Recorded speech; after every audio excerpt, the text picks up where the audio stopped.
I can just run straight into them and I barely even notice it. I hear the questions all the time. Is it worth doing this? Should you do that? Are you sure it was designed that way? Well, I mean, I do have contracts as a designer and as a design engineer with the factory that made this scooter, so I think if anybody would know, I would. Now, this suspension done this way, the way I have it set up and the way I drive it, for the last 2 years, this is the second scooter I've done it with, and I don't have problems. But that's probably attributed to the fact that I have it set up for optional front-wheel drive.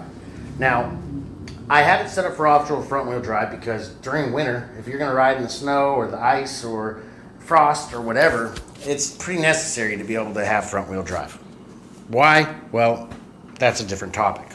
Now, because I have it with optional front-wheel drive, when I take turns, I can take turns much tighter because I can accelerate through them, and the scooter is turning with the motor. So where the motor points, the rest of the scooter follows. So because I can accelerate through turns, I downshift when I come into turns. So when I first turn this thing on, I always turn it on in first gear. Whenever I come up the turns, I downshift into first gear, sometimes second, and then I accelerate through the turn and gear back up as I go.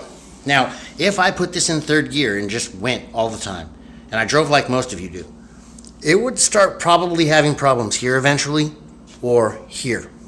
But luckily, I don't do that. So if you do this modification, it's highly recommended to drive it like I do. Otherwise, don't come to me later if you have problems, because I haven't tested it anyway but the way I drive. And optional front-wheel drive is awesome.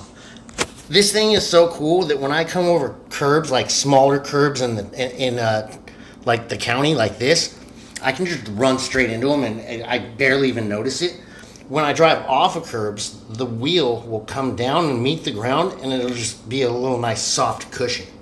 Oh, the reason why you don't want to just put it in third and drive, because it has so much force that you can see it start to lift up this joint right here as you're driving. So if you try and drive like that all the time, it'll definitely have a side effect that'll eventually occur. Now, you can always buy these from me modified for you, since most people don't want to do their own mods, but otherwise, I'm going to be doing video series with this mod, more mods to come. I have like 18 more of those in stock. This is the 60 volt.